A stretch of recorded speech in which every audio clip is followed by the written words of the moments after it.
Amir Witzman, bonjour, Boker Tov.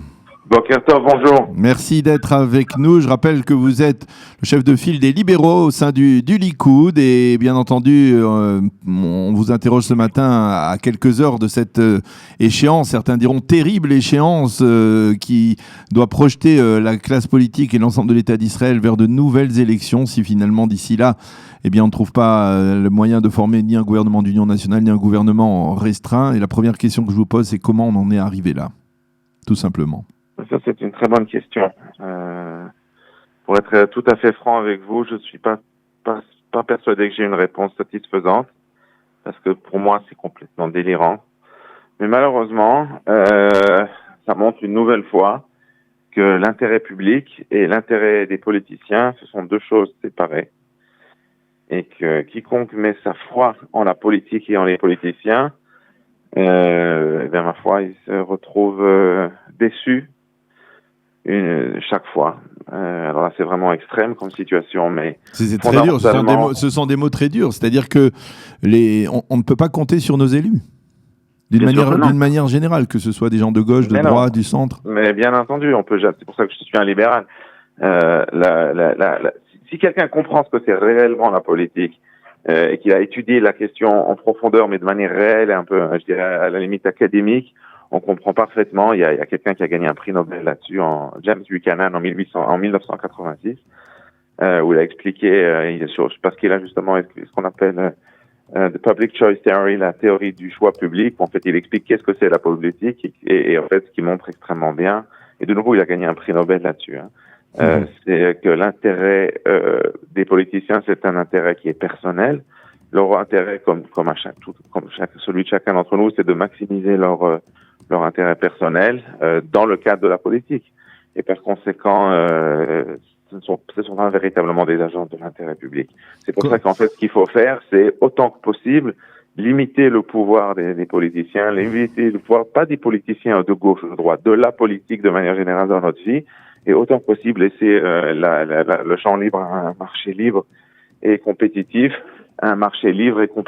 pour faire ensemble, pour permettre en fait aux gens de mener chacun leur vie loin des égards de la politique. Ça veut dire c'est quelque chose de nouveau ce constat ou parce que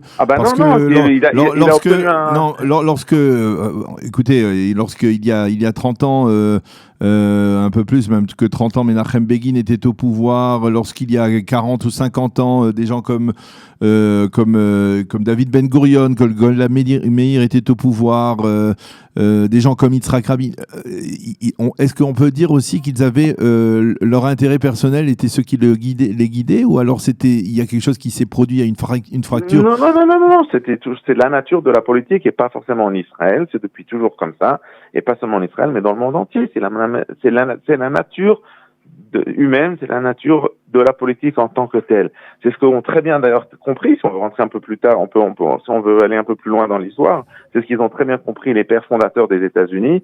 C'est pour ça qu'ils ont créé une constitution où la chose la plus importante était la limitation du pouvoir et le fait qu'il y ait l'équilibre entre les pouvoirs pour éviter en fait que qui que ce soit ait trop de pouvoir, parce qu'ils ont compris qu'à partir du moment où on donne du pouvoir à des gens, ils ont tendance à mal l'utiliser. Alors, de facto, j'essaye de traduire ce que vous nous dites, que sur le plan de la réalité de ces jours-ci, Binyamin Netanyahou est depuis trop longtemps Premier ministre, c'est ce que vous nous dites? Ah non, ça c'est pas ce que j'ai dit. Non, ce que j'ai dit simplement, c'est que si on veut traduire ça par rapport à notre réalité politique ici, c'est que le système politique israélien est mal fichu. C'est pas une nouveauté, on le sait. Mais il est vraiment mal fichu et qu'il est ingérable. C'est pas le seul qui est mal fichu, puisque on le voit aussi en Europe, dans d'autres pays, en Italie, en Belgique, et même aujourd'hui on le voit en Grande-Bretagne. Il y a aussi des élections répétitives. C'est-à-dire c'est pas le seul système qui est sous problème. Mais là finalement, est-ce que on peut pas dire, et je le dis à vous qui êtes membre du Likoud, est-ce que on peut pas dire que c'est quelque part Binyamin Netanyahou qui est responsable de cette situation? Imaginez que Binyamin Netanyahou ne soit pas sous le coup de ces inculpations. Eh bien, quelque part, la situation politique se serait totalement éclaircie, n'est-ce pas? Oui, forcément. Si ces problèmes juridiques n'ont pas simplifié la situation, ça c'est évident. Maintenant, d'un autre côté, s'il n'y avait pas eu la haine... Est-ce qu'elle se serait vraiment éclaircie, cette situation, ou alors, c'est-à-dire... je ne sais pas. Vous savez, moi, c'est de la théorie. Je pense que oui. C'est-à-dire, si vous voulez, c'est vrai que le veto individuel et personnel de Kahol Lavan, de Bleu-Blanc sur Benjamin Netanyahou, n'existerait pas. Ça, c'est évident. Maintenant, ceci étant, on peut se poser la question pourquoi est-ce que Bleu et Blanc mettent un veto sur Netanyahou alors que la loi israélienne permet de manière explicite et même a été faite de manière telle que pour une situation pareille, pour empêcher en fait que ce soit le système judiciaire qui fasse tomber un Premier ministre. Ça faut quand même.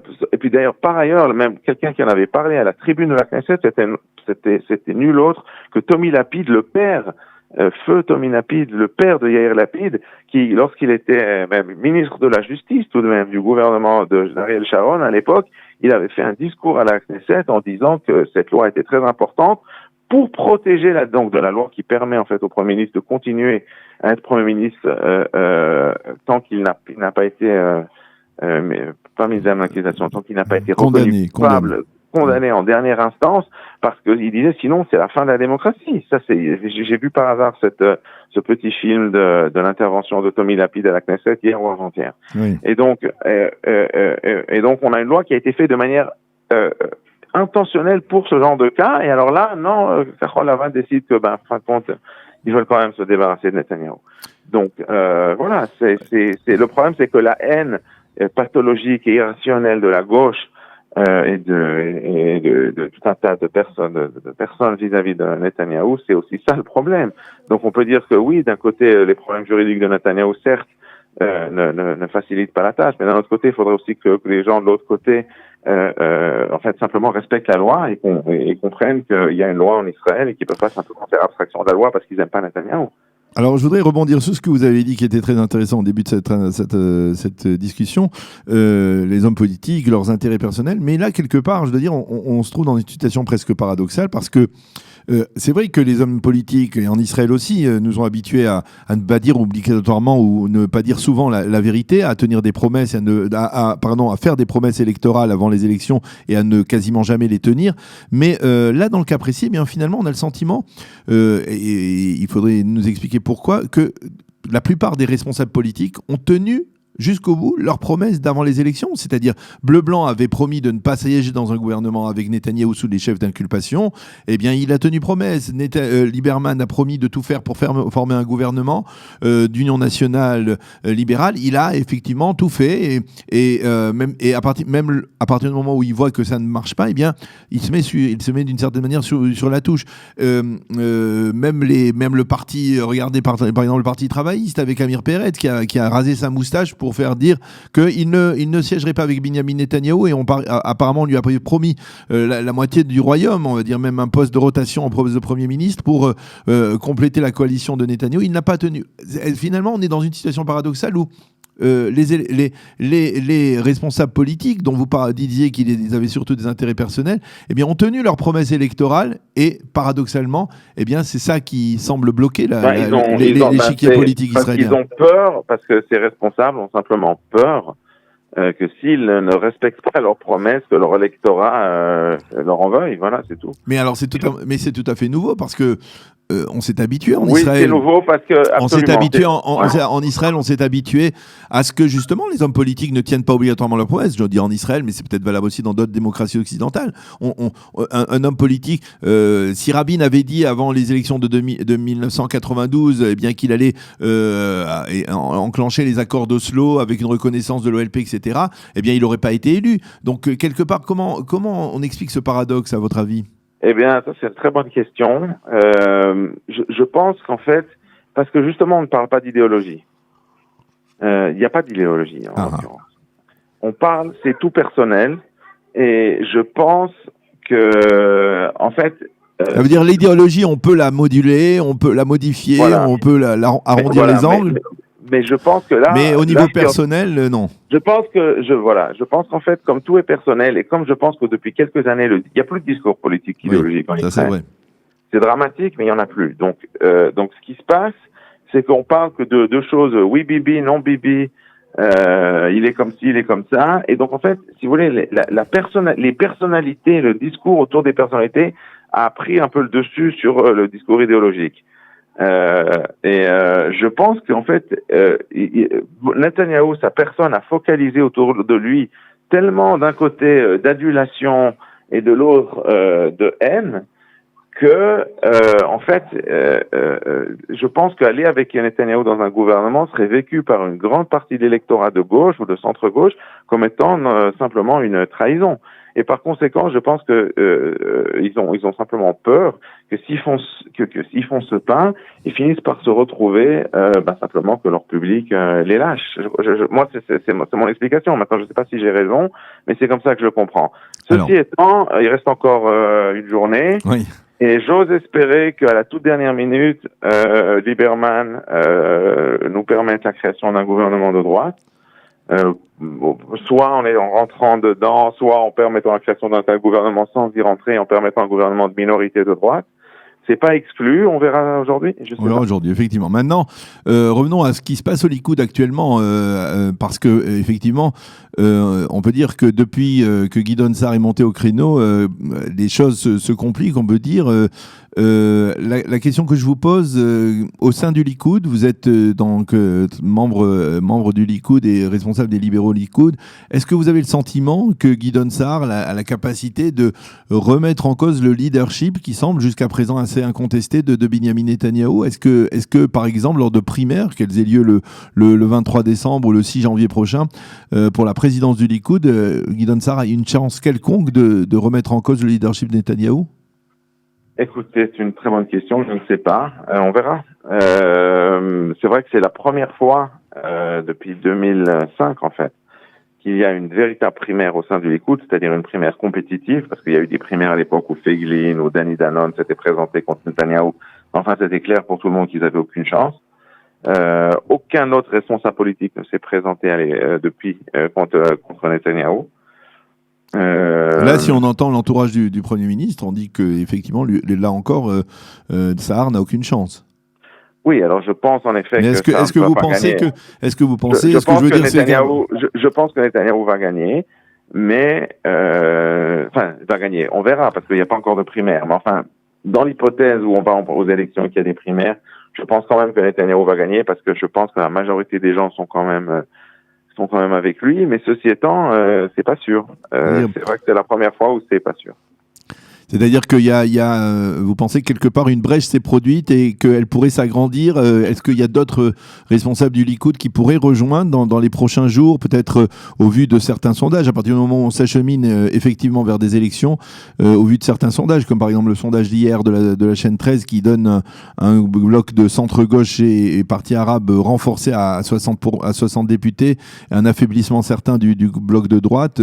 Il y en a qui pourraient, au sein du Likoud, certains leaders qui pourraient rejoindre Gideon Sa'ar? Vous avez un peu ce sentiment? Écoutez, ce qu'on peut déjà dire, c'est que Yoav Kish, le député Yoav Kish a annoncé qu'il soutiendrait Gideon Sa'ar. Oui, mais c'est pas un des députés les plus dominants au Likoud, quoi. Non, ça n'est pas un des députés les plus dominants. Voilà, je pense qu'il y en aura encore quelques autres qui iront forcément avec Gideon Sa'ar. Mais c'est vrai que si on prend dans les personnes qui sont dans les 10 premiers élus du Likoud, donc les gens quand même les plus forts du Likoud, je ne vois pas beaucoup de monde qui vont aller avec lui. Peut-être un ou deux, mais ça m'étonnerait. Et même ça m'étonnerait. Donc, il est quand même bien isolé, Gideon Sa'ar. Netanyahou jouit d'un soutien extrêmement important au sein de la base du Likoud. De nouveau, moi, je ne pense pas que Netanyahou va perdre. Maintenant, je ne suis pas devin, mais ça me paraît quand même très, très, très, très improbable. Je pense que pour Gideon Sa'ar, c'est un risque politique conséquent ce qu'il vient de faire parce que beaucoup de personnes ne lui pardonnent pas ses prises de position et il risque de se mettre dans une position.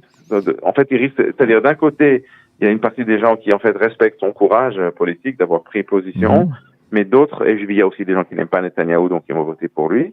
Mais c'est vrai que dans la perspective d'un combat après Netanyahou, peu importe quand ça viendra, c'est pas évident que Gideon Sa'ar ait pris la bonne décision parce qu'il y aura beaucoup de candidats ce jour-là. Et là, c'est pas évident que Gideon Sa'ar, parce qu'il y a beaucoup de gens qui auraient peut-être pu voter pour lui, mais qui maintenant se sont fâchés avec lui à cause de cette prise d'opposition et qui ne voteront plus pour lui. Donc, et qui le voient comme étant un traître, enfin, etc. Donc, même si moi, personnellement, je ne partage pas évidemment cet extrémisme dans cette prise d'opposition. Nous avons encore une minute. J'aimerais que vous nous expliquiez, puisqu'on a parlé pas mal de théories, comment vous expliquez que au Likoud, contrairement bien entendu au Parti travailliste, eh bien, on affirme, on reste extrêmement loyal envers le leader. Il y a eu 4 leaders en Likoud depuis la formation du parti il y a plus de 45 ans. Comment vous expliquez cette loyauté? D'où ça vient? C'est du Bétard, de l'Edar Bétari, c'est Jabotinsky. Voilà, c'est ça. Ben oui, vous savez, ça fait pas loin de 100 ans que le Bétard a été créé par Jabotinsky. Et depuis le début, il y a eu Jabotinsky qui donc est resté, je sais pas, une vingtaine d'années, un peu moins. Ensuite, il est mort et puis il a été remplacé par Begin qui est resté plus de 40 ans avant de se retirer personnellement. Ensuite, il y a eu Shamir qui est resté 10 ans avant qu'il se retire volontairement. Ensuite, il y a eu Netanyahou qui s'est aussi retiré la première fois volontairement après sa défaite de 99. Ensuite, il y a eu Sharon qui a quitté le Likoud et qui avait battu Netanyahou dans des primaires, qui pourtant était l'ancien leader, mais il l'avait battu en 2002. Et donc il a quitté. Ensuite, il a détruit le Likoud et il a créé Kadima, il est parti. Et puis Netanyahou est revenu et jusqu'à aujourd'hui, il n'a jamais perdu. Donc, en près de 100 ans d'histoire de la droite israélienne, on n'a jamais eu pas une fois un cas où un leader de droite a été battu, où il n'est pas parti en fait volontairement ou parce qu'il est mort. Voilà, jamais.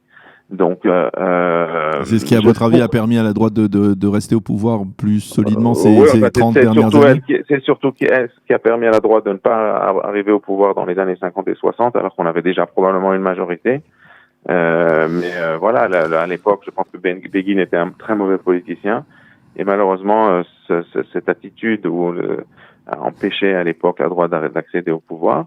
Maintenant, pourquoi c'est comme ça, je ne sais pas, mais c'est vrai que ça fait partie du DNA du Likoud et de la droite israélienne. On ne change pas de leader. Maintenant, est-ce que ça peut une fois changer? C'est possible, mais c'est vrai que je ne vois pas tellement maintenant Netanyahou perdre dans des primaires. Eh bien, Amir Weissman, merci beaucoup. C'était très intéressant de discuter avec vous. On n'a pas seulement discuté de ce qui va se passer aujourd'hui, mais on a pris un peu de recul pour essayer de comprendre un peu l'imbroglio dans lequel on se trouvait actuellement. Merci beaucoup d'avoir été avec nous ce matin. Merci à vous. Bonne journée et à bientôt. Shalom.